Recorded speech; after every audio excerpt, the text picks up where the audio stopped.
again. Welcome back to the Dark Moon podcast. Okay, today I want to talk about the resonance of bells, sound, stone, and the dark moon. I'm Kate Sylvanus, and in this episode, I want to talk about the deep reverbing voice of old church bells.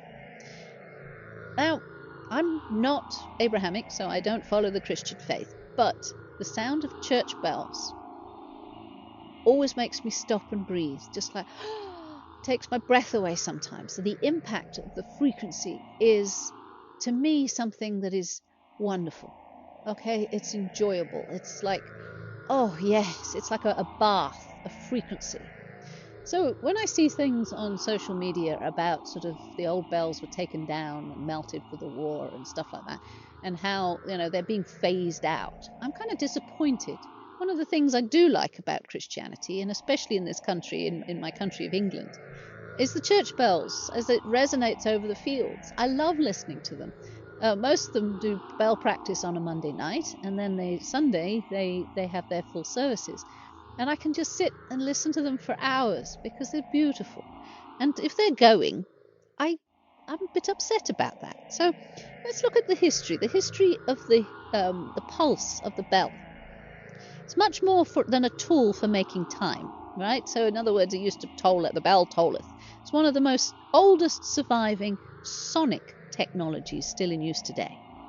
So the bells of significant sizes have existed at least to 1000 BC, before Common Era. So the Chinese were casting enormous bronze bells for ceremony use during the Shang dynasty, often inscribed and with cosmological symbols.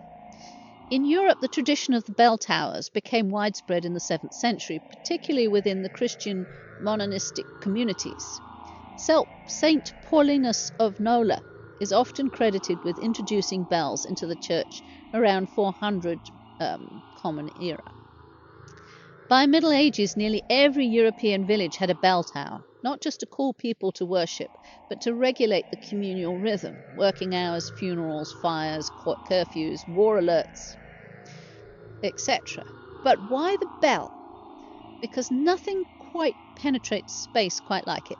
The bell is a unique acoustic signature, its ability to travel for miles due to its shape, the density of the bronze alloy, and the harmonic complexity of its overtones.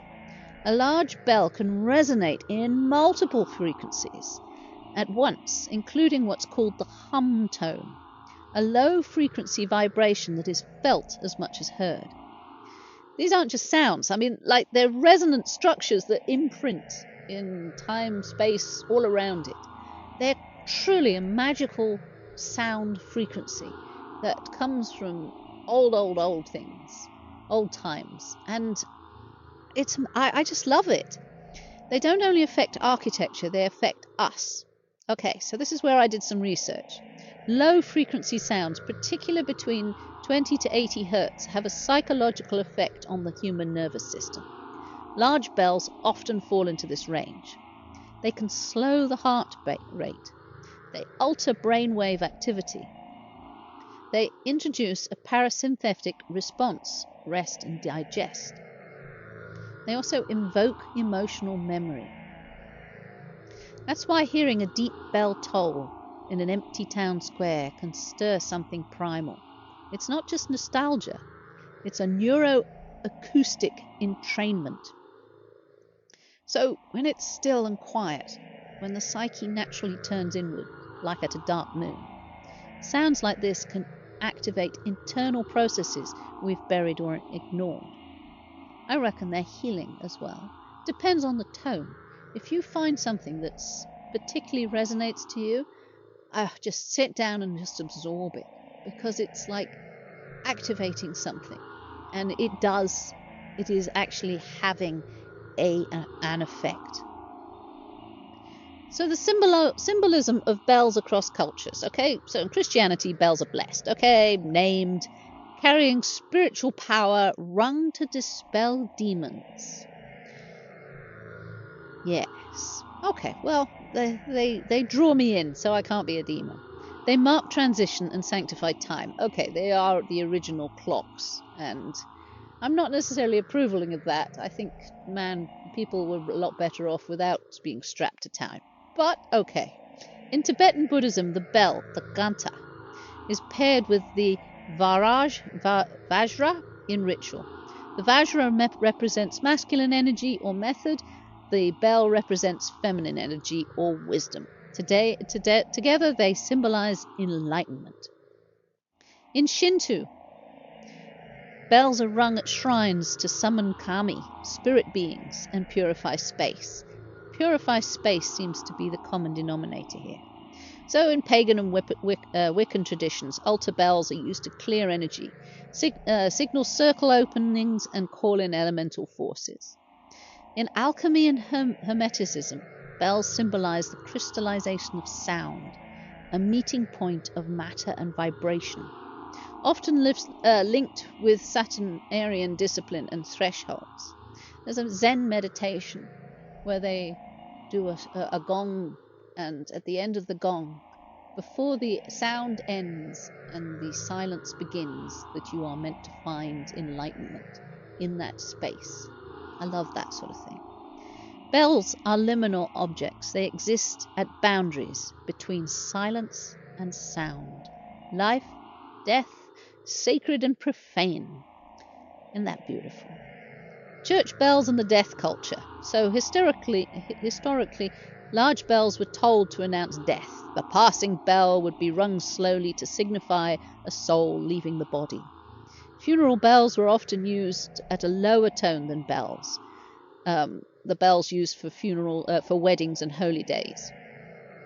Even the phrases "for whom the bell tolls" originate from this death watch tradition.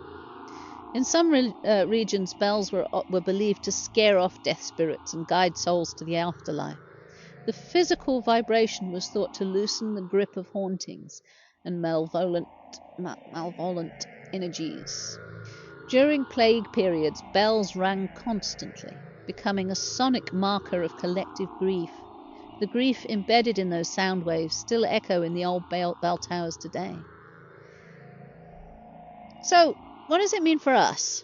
So, if it's under a dark moon, it's a time for psychic evaluation. So when the sound of a bell, especially an old one, an old imperfect one, it resonates directly into our limbic system. It vibrates your very bones. Old church bells in particular hold resonant memory. They've rung through war, birth, funeral, silence, fire, and feast. When we hear them, we don't just hear them in our memories. We're tapping into centuries of communal psychic imprint. So, if you have a bell, give it a little ring. I think the deeper the better. But the things like Tibetan chimes, they're quite common these days. And you can find the resonance in it. And it's beautiful. Some of them are disharmonious. Again, you have to find one that resonates right to you. But it releases stagnant emotional energy. It helps you move forward, basically. Connects with the ancestors, clears energetic residue from space, transform across inner thresholds. So, next time you hear a bell toll, whether it's from a distant church or of a recording even, just pause. You just hold. You don't just listen, feel it. Where does it move through your body? Where does it shake loose? Bells are not just old relics or charming village sounds. They're powerful sonic tools that survive for a reason. They reach across time, death, and silence, reminding us that even in the deepest dark, there is a call, not to action, but usually to attention. Anyway, I hope you enjoyed today's Dark Moon podcast.